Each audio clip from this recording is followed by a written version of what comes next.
Oftentimes, we hear of the more humorous Roman gods invented by early Christian writers as a way to discredit the polytheistic pagan religions of old. We're actually eventually going to do a video on Crepitus, supposed Roman god of farts, so that ought to be fun. Satire is a powerful tool used by multiple writers from multiple eras to discredit religious institutions and mortal holy figures who think that they are the hottest shit around. Enter Lucian, a Roman-era satirist who frequently wrote on such absurdities as Zeus and the other Grecian gods, famous philosophers and existentialists, and most notably for our purposes today, Alexander of Abonoticus. Trying to summarize a man in a single paragraph or two would be difficult, as he probably ties with Elon Musk in terms of eccentricity. You see, Alexander of Abonoticus literally put that city on the map because of the snake deity he created, also he could start a sex cult. Glycon is an interesting study, as despite the fact that this little critter has gotten his start right about the same time as Jesus and Mithra were central religious figures in the civilized world,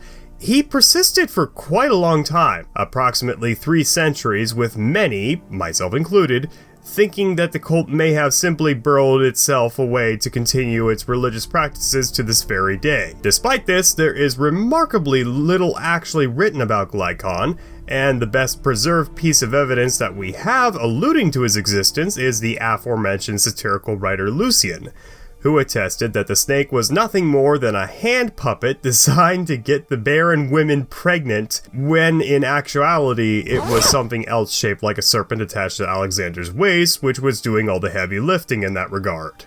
Hint hint, nudge nudge. So in the vein of approaching this somewhat seriously, which I am definitely not one to do, we have to take the word of Lucian as gospel, despite the fact that Glycon was merely a puppet wielded by Alexander himself. The cult was a very real thing, with several Roman governors and even the Emperor Marcus Aurelius buying into it.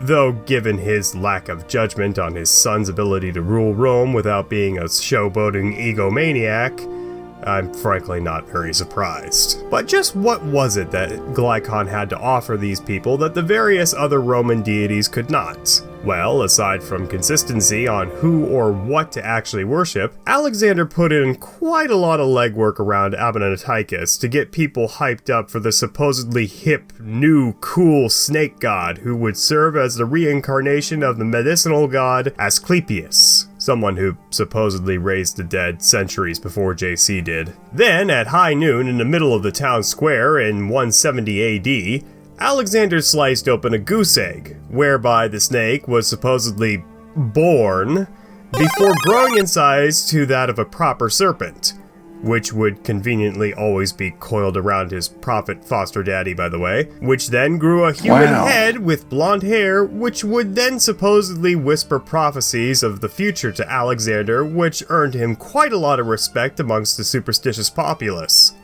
as well as a large amount of currency. And pussy. Did I mention pussy? Well, you can primarily thank our ancient ancestors for that, who, despite what your grandpa will tell you, had just as much of a depraved mind as you. Snakes have long been considered creatures of fertility, both because they look like penises with eyes, but also because the shedding of their skin was a sign that they were supposedly immortal or eternally youthful. And Glycon was no exception. Women from all over Asia Minor, as well as the Mediterranean at large, flocked to Glycon in hopes that he would bless them with a child, something which Alexander, again according to Lucian, was all too happy to oblige with, sending several gullible women home under the assumption that a snake god had plopped a baby into their womb, when in fact all they did was sleep with the ancient world's Jim Henson. I think that's what primarily made Glycon so attractive as a deity, as opposed to all the Abrahamic faith essentially just saying, trust us, these guys totally exist, or Roman paganism erecting statues to the gods for them to supposedly inhabit, leading to the humorous mental image of someone arguing with a piece of marble. Glycon, while he probably was nothing more than a puppet, was at the very least something tangible for people to talk to and interact with.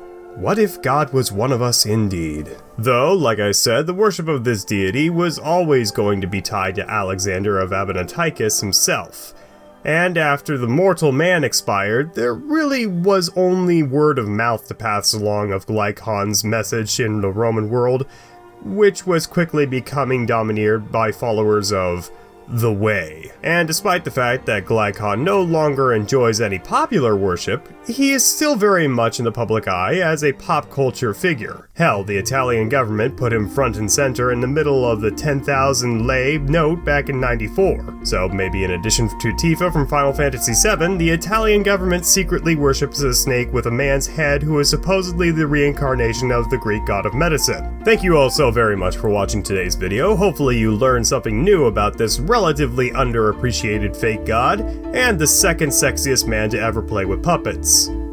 I still think David Bowie should have gone up a size or two in the tights though. If you all enjoyed today's video, why not subscribe for future projects and join my Discord populated by similarly minded losers who actually think this shit is cool. And until next time, ladies and gentlemen of the internet, my name is Messiahs of Mythology, and I hope you all have a God's blessed day.